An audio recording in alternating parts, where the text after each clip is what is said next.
essa está há muito tempo aí perpassando todos esses séculos, esses milênios de séculos sem séculos, a fim, né?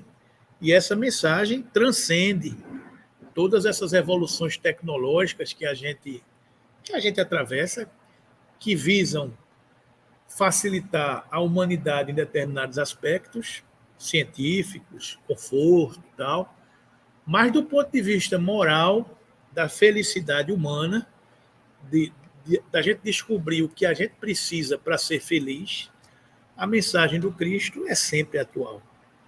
E é por isso que um governador planetário, que é governador há tanto tempo, ele vem trazer ele mesmo a sua mensagem.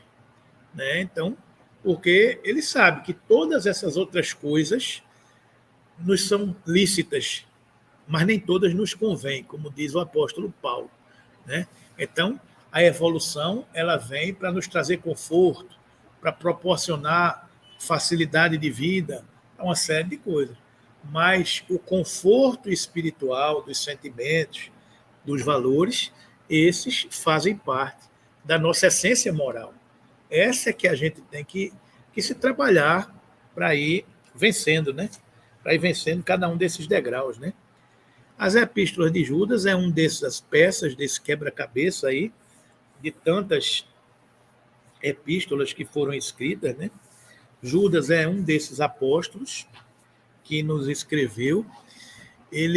Aqui está dito que ele era irmão de Jesus. Na verdade, ele não era irmão de Jesus. A gente vai ver no outro slide aí que ele era primo de Jesus.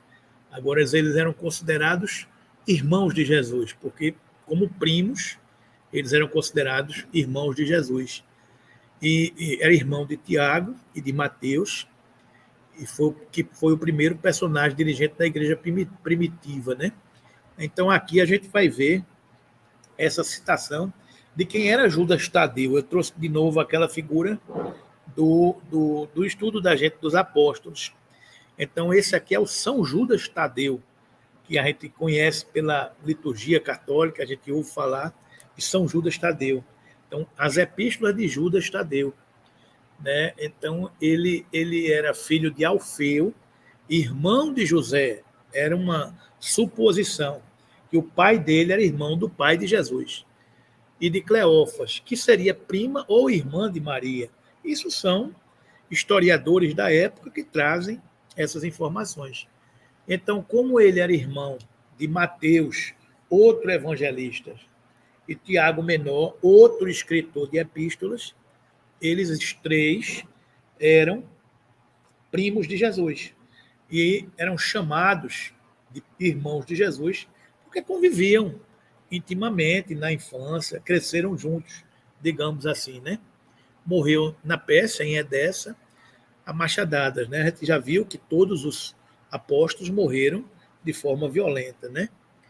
E, e tem uma citação de que ele teria sido aquele do casamento das bodas de Caná, aquela passagem do Evangelho, onde Jesus multiplica, transforma a água em vinho, né? Ele seria o esposo daquele casamento. É apenas uma suposição, né? Só para a gente lembrar, seu irmão Mateus ou Levi era galileu, também filho de Alfeu, irmão de Tiago Menor e de Judas Tadeu. Ele é o que é o escritor do Evangelho segundo Mateus. Ele chamava-se Levi, depois é que ele mudou de nome para Mateus. Né? Se a gente lembrar direitinho, dos 12 apóstolos, a gente tem três grupos que são irmãos. A gente tem Mateus, Tiago Menor e Judas Tadeu, que são irmãos, 3 irmãos. A gente tem André e Pedro, que são irmãos. E a gente tem João Evangelistas e Tiago Maior, que também são irmãos. Então, dos 12 apóstolos, a gente tem 7 que são irmãos, né, que são da mesma família, digamos assim. Né? 5 é que não são irmãos que se tornaram apóstolos. Né? Bartolomeu, Tomé, Filipe, Bartolomeu, Filipe, Tomé Quem mais? Iscariotes. Judas Iscariotes, né? E Simão, o Zelote. São os outros 5 que não são. E Matias, né? Que foi o último apóstolo que substituiu Judas Iscariotes, né? Então, esses 3 e o Tiago menor, também era chamado de o jovem, o Judas, era também filho de Alfeu, era possível autor de epístola, que tem as epístolas de Tiago, e Paulo teria se aconselhado com eles várias vezes.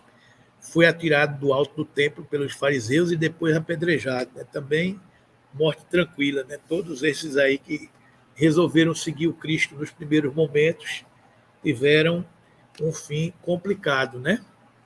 Então, a epístola de Judas, ela foi destinada também, são epístolas universais ou católicas, ela foi destinada a comunidades cristãs que estariam sofrendo influências de falsos doutores.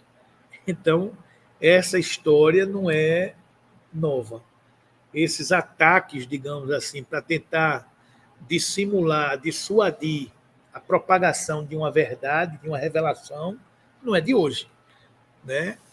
O autor procura denunciá-los como pessoas ímpias cuja condenação foi profetizada e instam seus leitores a preservar o evangelho apostólico, vivendo segundo suas exigências morais.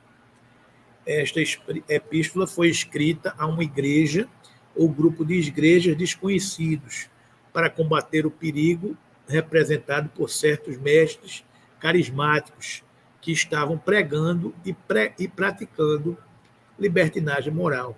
Muito perigoso isso, né? Essa questão do carisma, porque muitas vezes os líderes, esses influenciadores, são carismáticos. E se a gente não tem, de um outro lado, pessoas com valores muito bem arraigados, com raízes muito firmes, profundas, são facilmente levados por essas influenciadoras, por esses influenciadores, né? Porque eles são carismáticos, eles são dissimulados, eles conseguem passar uma imagem e é muito difícil você transformar o pensamento dessas pessoas, porque muitas vezes você não tem a mesma lábia, não tem a mesma capacidade que o outro tem, né? Então você se perde numa história dessa, né? O autor procura denunciar esses mestres como pessoas ímpias, cuja condenação foi profetizada, e insta os seus leitores a preservar o evangelho apostólico, vivendo segundo suas exigências morais.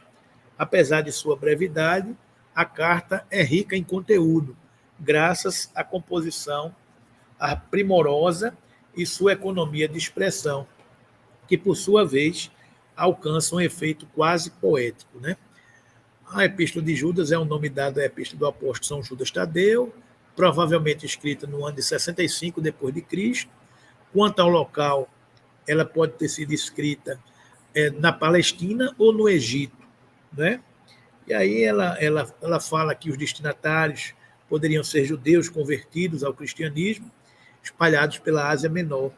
Você imagina que o mundo que os cristãos primitivos viveram era um mundo de 3 grandes desafios, né? Eram os judeus, que eram os judeus convictos da sua religião, os romanos, que eram os donos do mundo, digamos assim, e os gentios, né? Os não iniciados, os seguidores de cultos do politeísmo.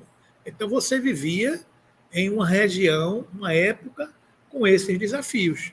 E na região da Grécia você tinha a influência dos filósofos, daí aquele movimento que a gente estudou a semana passada do gnosticismo, ou seja, que a salvação vinha do conhecimento, daquela eloquência da sabedoria dos filósofos gregos, né?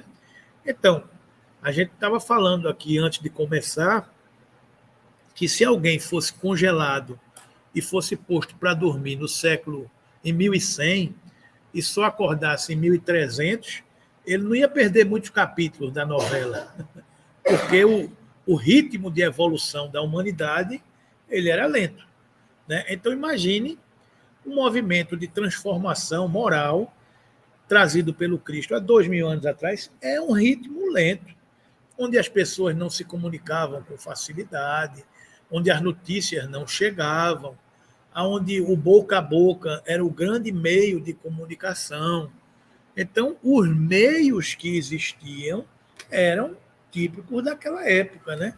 Se a gente observar o lazer da época de Roma, você vai ver aqueles teatros, aquelas peças de teatro. Se você for botar seus filhos hoje para participar de uma peça de teatro daquela como lazer, você vai levar uma pizza. Imagine. Né? A gente fica vendo os filmes sobre a história antiga, sobre Roma, não sei o quê. A sociedade se reunia para assistir uma peça de teatro. A sociedade se reunia em torno da casa de um rei, de uma personalidade importante, para ver dançarinos, para ver alguém representando, alguém recitando uma poesia, porque essa era a sociedade daquela época, daquele momento. Né? Então, imagine hoje. Hoje você é complicado você imaginar essa transformação. Então, esse era o meio que se vivia desses desafios, onde você pregava o reino dos céus, o Messias, o Salvador da humanidade, né? E você competia com aqueles que acreditavam em outras correntes. Então, era uma luta para que aquela sua mensagem pudesse prevalecer, né? A epístola é pequena, ela tem apenas 25 versículos em um único capítulo, inicia-se com uma curta introdução de 2 versos, fala sobre o perigo da atuação de homens perversos que estavam tentando alterar o propósito da fé cristã. Dá exemplos históricos sobre os falsos mestres, descrevendo o caráter destes. Destaca o viver em santidade como o objetivo dos convertidos. Aquela história que eu estava dizendo, o desafio de você converter-se, de você viver em santidade, né? E conclui com sua bênção apostólica, né? Esse é um pouco o resumo, sintetizando os principais aspectos da epístola.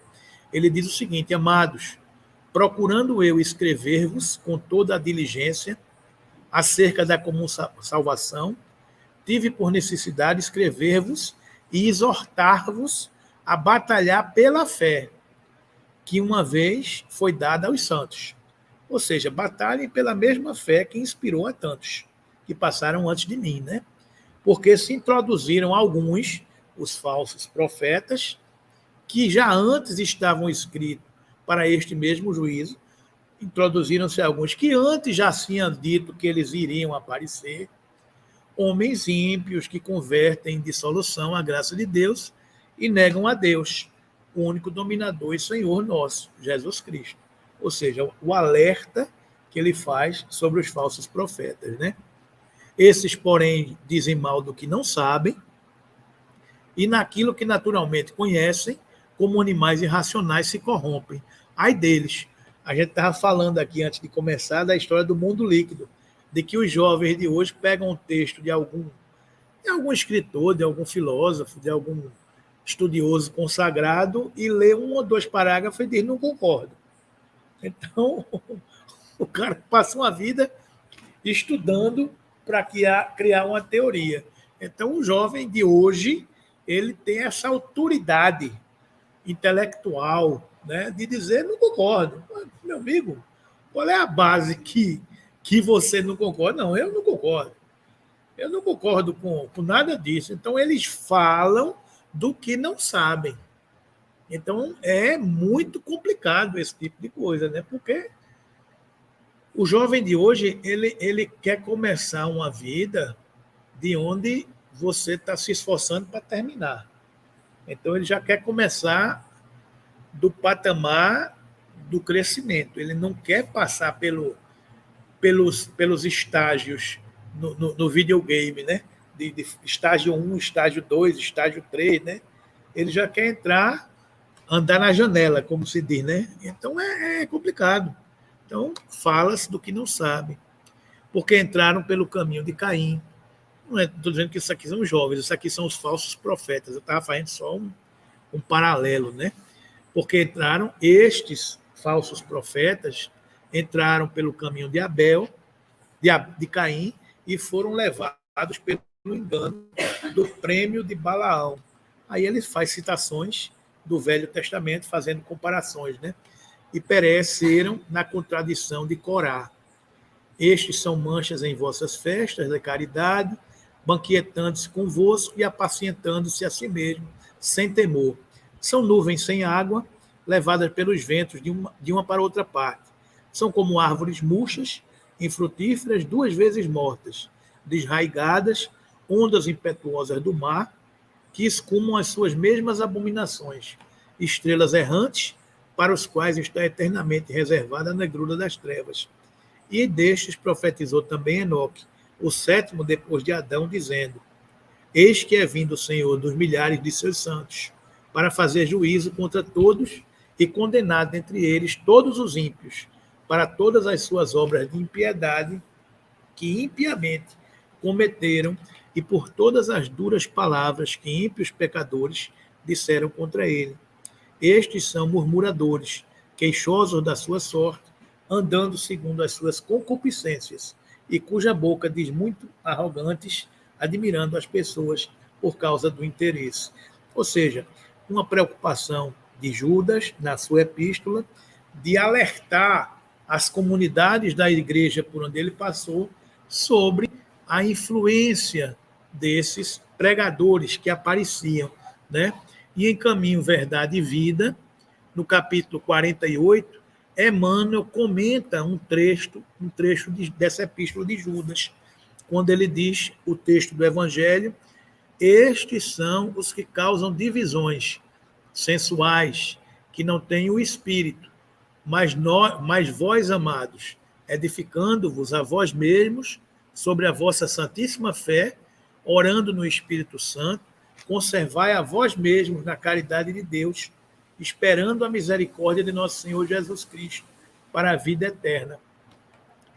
Eu acho que esse texto que a gente vai concluir o estudo da Epístola de Judas, ele é muito significativo e ele vem ao encontro, Bel e Carlos, daquilo que a gente estava conversando, do desafio de estar vivendo no mundo de hoje, né? No mundo de contrastes, no mundo de luz e de trevas, no mundo de paz e de guerra, no mundo de contradições, né? O mundo material, o mundo espiritual, né? Então, quando ele coloca aqui, estes são os que causam divisões sensuais, que não têm o Espírito, mas vós, amados, aí ele fala com a gente, né? A Epístola de Judas, ele fala com cada um de nós, mas vós, amados, edificando-vos a vós mesmos sobre a vossa santíssima fé, ou seja, fortaleça a vossa fé, orando no Espírito Santo, conservai a vós mesmos na caridade de Deus,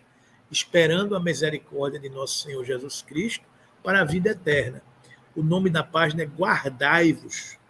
E aí, Emmanuel comenta: em todos os lugares no mundo, né, encontramos pessoas sempre dispostas ao comentário desairoso e ingratos relativamente ao que não sabem. Almas levianas e inconstantes. Não dominam os movimentos da vida, permanecendo subjugadas pela própria inconsciência. E são essas justamente aquelas que, em suas manifestações instintivas, se portam no que sabem como irracionais. Sua ação particular costuma corromper os assuntos mais sagrados, insultar as intenções mais generosas e ridicularizar os feitos mais nobres. Guardai-vos das atitudes dos murmuradores irresponsáveis. Concedeu-nos o Cristo à luz do Evangelho, para que a nossa análise não esteja fria e obscura. O conhecimento com Jesus é a claridade transformadora da vida, conferindo-nos o dom de entender a mensagem viva de cada ser e a significação de cada coisa no caminho infinito. Somente os que ajuizam acerca da ignorância própria, respeitando o domínio das circunstâncias que desconhecem, são capazes de produzir frutos de perfeição com as dádivas de Deus que já possuem. Ou seja, a gente vive no mundo e o desafio é não ser do mundo. A gente está mergulhado em inúmeras situações, em inúmeras circunstâncias, onde nós somos tentados de várias maneiras e de várias formas. Então, uma das definições de ser espírita é que conhece o verdadeiro espírita pela sua transformação moral e pelos esforços que empreende para domar as suas más inclinações. Então, nenhum de nós está livre de más inclinações. Nenhum de nós está livre de cair. Nenhum de nós está livre de falhar.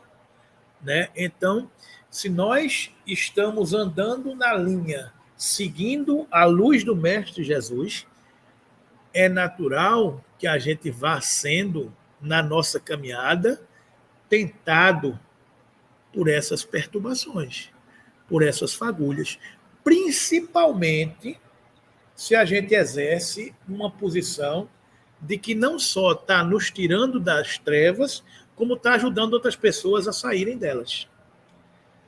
Porque a partir do momento que você passa a ser instrumento do Cristo, você passa a ser adversário dos que não gostam do Cristo, que são muitos.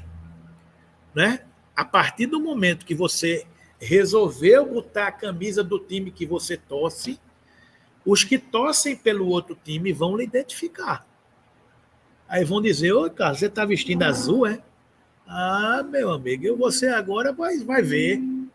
Porque você está torcendo pelo time azul, né?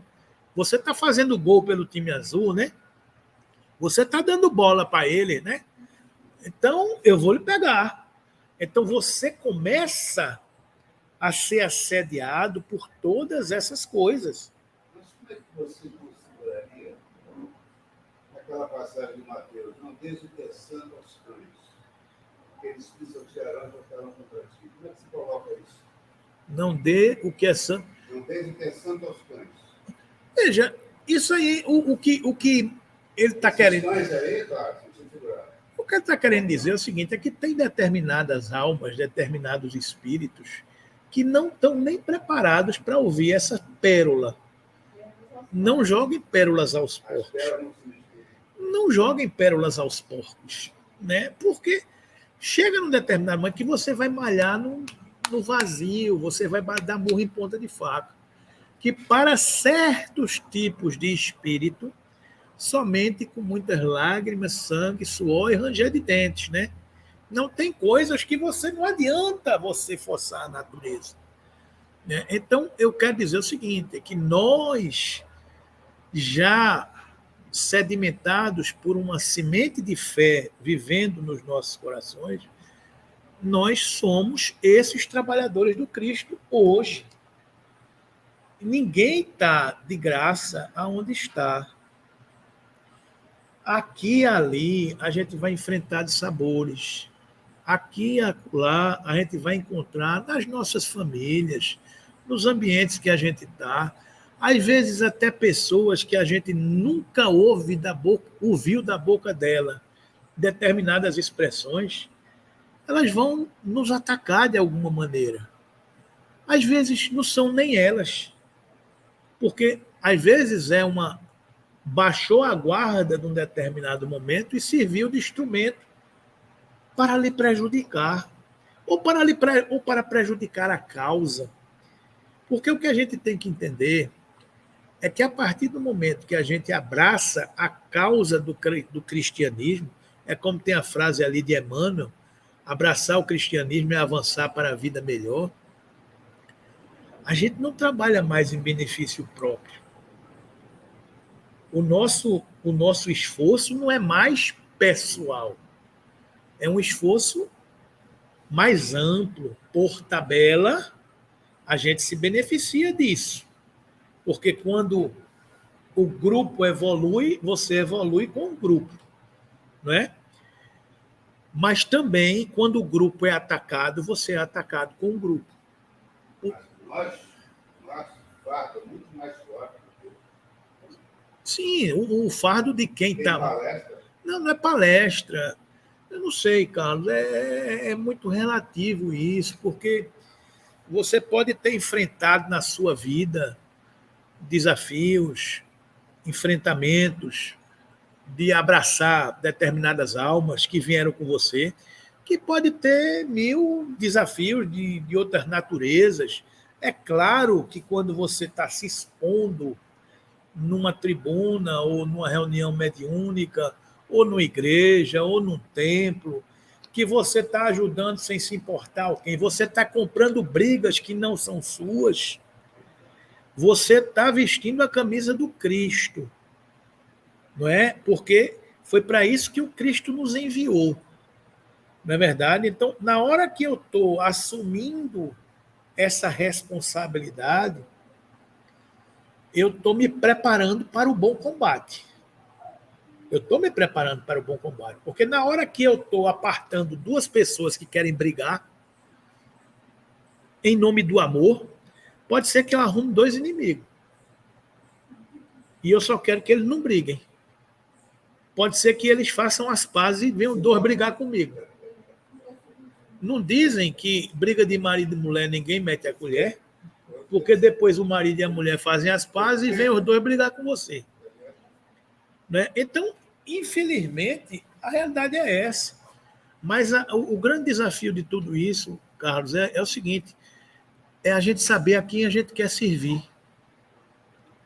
É a gente ter essa convicção permanente. A quem eu estou servindo. Porque se eu tiver dúvida quanto a quem eu estou servindo, muita coisa na minha vida eu vou deixar de fazer. Porque muita coisa que eu faço na minha vida perde o sentido do aqui e agora. Perde o sentido do aqui e agora. O cara olha assim e faz, isso é um abestalhado. Como é que o cara está insistindo num negócio desse aí? Ele não está vendo, mas ele não está vendo o que eu estou vendo. Ele não tem, digamos assim, os comprometimentos que eu tenho. Às vezes, por exemplo, a gente vê determinadas almas que renunciam, que são completamente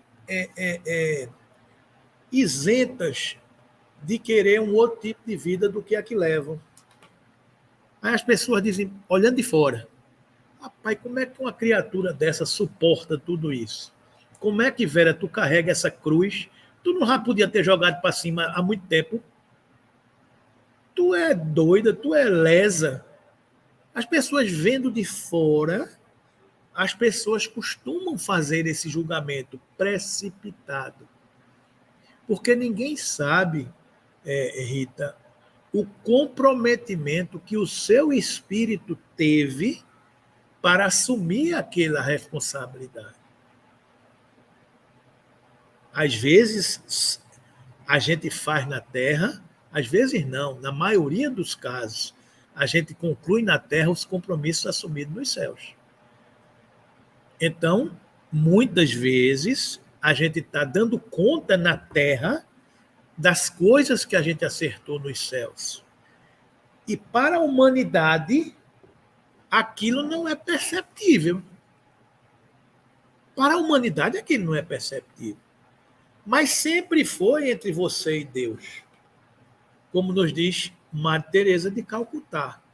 Quando você dialoga com o Cristo e nele você se fortalece, e nele você se abastece, e nele você identifica o seu caminho, a sua cruz se torna leve. Porque eu não estou servindo ao mundo, eu estou servindo ao Cristo. E se isso para você é o suficiente, está valendo. O ruim é quando estas tentações do mundo, as portas largas do mundo, ainda falam forte dentro de nós. E a gente pode cair. Aí é que entra conhecer o verdadeiro espírita pela transformação moral e que o esforço que empreende para domar as suas más inclinações. O esforço que nós empreendemos. Porque ontem eu era da pá virada, eu era da banda voou. Mas hoje É aquela história dos amigos de infância. Rapaz, tu sempre fosse isso, aquilo outro. Vem pra cá, tu não é daí, não. Tu joga nesse time. É. Tu quer virar santo numa encarnação? Tu joga nesse time, não, rapaz. Tu joga no outro. São as influências. Guardai-vos. É isso que Emmanuel está dizendo aqui. E muitas vezes as artimanhas das trevas são tão sutis que elas usam esses mecanismos para influenciar e minar os trabalhadores do Cristo. É a ausência de trabalhadores numa reunião, é a falta de professoras na evangelização, é a falta de trabalhadores numa reunião mediúnica, é falta de gente para fazer a sopa. Ou seja, tudo que puder minar o trabalho do bem vai ser minado no trabalho do bem. Porque da mesma forma que existe um grupo querendo o bem, existe um grupo querendo o mal. Então é uma batalha. A gente ainda não está na plenitude da paz. A gente ainda não está no mundo onde todos seguem e compreendem o Cristo. A gente está no mundo ainda de titubear. A nossa fé ainda é muito vacilante, não é? Então a gente precisa ter essa firmeza da fé o tempo todo para a gente ir adiante. Agora, meus irmãos, eu dou um testemunho que, para mim, eu procuro me espelhar nele o tempo todo. Pode ser até que amanhã eu caia, mas eu procuro me espelhar nele o tempo todo. A quem tu serves? A quem tu serves? Se a gente não perder isso de mente, porque se a gente procurar servir aos homens da terra, a gente pode se decepcionar. A gente pode se decepcionar e cair do cavalo. Porque nem sempre os homens da terra são o Cristo. Porque nós somos falhos. Um filho meu que eu exemplifico pode não se identificar com a minha atitude. Não, meu filho, não olhe para mim, olhe para o Cristo. Porque ele é o farol. Ele é o farol. Eu sou imperfeito. Infeliz o homem que sou. Não faço o bem que quero, mas o mal que abomino. Nós ainda somos vaidosos, orgulhosos, prepotentes. Nós ainda somos essas criaturas. Se fosse diferente, a gente não estava aqui. A gente já tinha virado estrela. Já tinha virado pirilampo. A gente ainda está aqui, passando por essas batalhas, esses testes na nossa existência. Então, meus irmãos e amigos, encerrando esse estudo das epístolas, parafraseando um pouco tudo isso que a gente estudou, as epístolas de Paulo, as grandes epístolas, 14 epístolas de Paulo, o maior escritor em quantidade e em qualidade do nosso evangelho. Ele e Lucas, ladeados com quase 30% do conteúdo do Novo Testamento. As epístolas de Pedro, as epístolas de Tiago, as epístolas de Judas, as epístolas de João. Então, a gente vai entender esse Novo Testamento como o esforço desses apóstolos da primeira hora de manter viva a chama no Cristo, de manter viva a chama no Evangelho, para a gente estar atento para as diversas tentações que possam surgir no caminho. Então, hoje, passado 2000 anos, depois da imprensa por Gutenberg, que proliferou informação através de livros por toda a humanidade, depois da internet, que proliferou os conteúdos por toda a humanidade, o acesso à informação ele está garantido em qualquer lugar que você for. Mas o acesso à formação, esse é pessoal de cada um de nós. A formação moral é o desafio que cada um de nós empreendemos. Então, as cartas vivas do Evangelho de hoje somos cada um de nós. Nós é que somos essas cartas vivas do Evangelho. Nós não temos mais comunidades cristãs para abrir. Nós não temos mais comunidades cristãs sedentas de informação e de formação para pregar a boa nova. Estas já estão pelo mundo. Este trabalho já foi feito pelos que vieram antes de nós. Mas nós temos as nossas igrejas pessoais, as nossas famílias, os nossos convívios social, a nossa própria transformação moral. Nós somos essas cartas vivas do Cristo, que precisa dar esse testemunho. Então, essa é a grande lição de todo esse evangelho. Porque senão todo esse esforço teria sido em vão. Todo esse esforço teria sido em vão.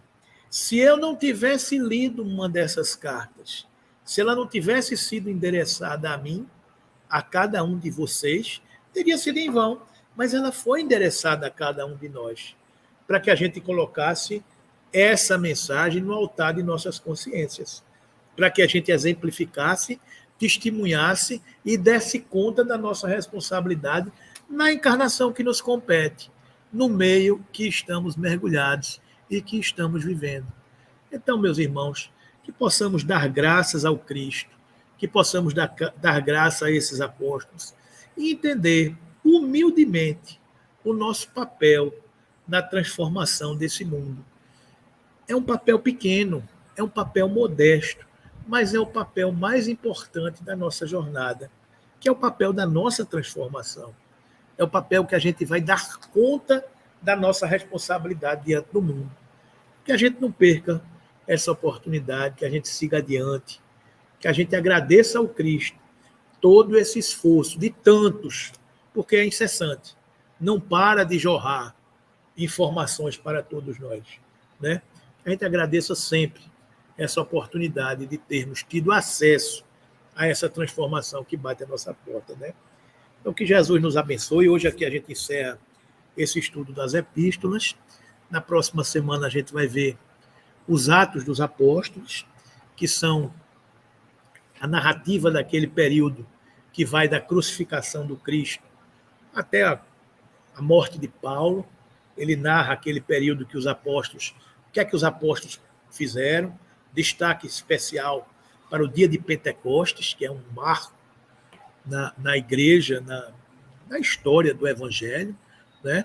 E para encerrar esse estudo do Evangelho, a gente vai fechar com o estudo do Apocalipse de João, que é essa parte que é uma parte de reveladora do futuro, de uma visão mediúnica de João, para revelar o futuro e o porvir da humanidade. E a gente vai ver que ela coincide com muitas das coisas que a gente conhece hoje pela linguagem dos espíritos, mas que, naquela época, com a linguagem que possuía-se, ele refletia daquela maneira, daquela forma, não é? Então, vamos seguir nesse nosso estudo, agradecendo ao Cristo, agradecendo a Jesus a oportunidade de estarmos juntos em mais essa manhã, não é?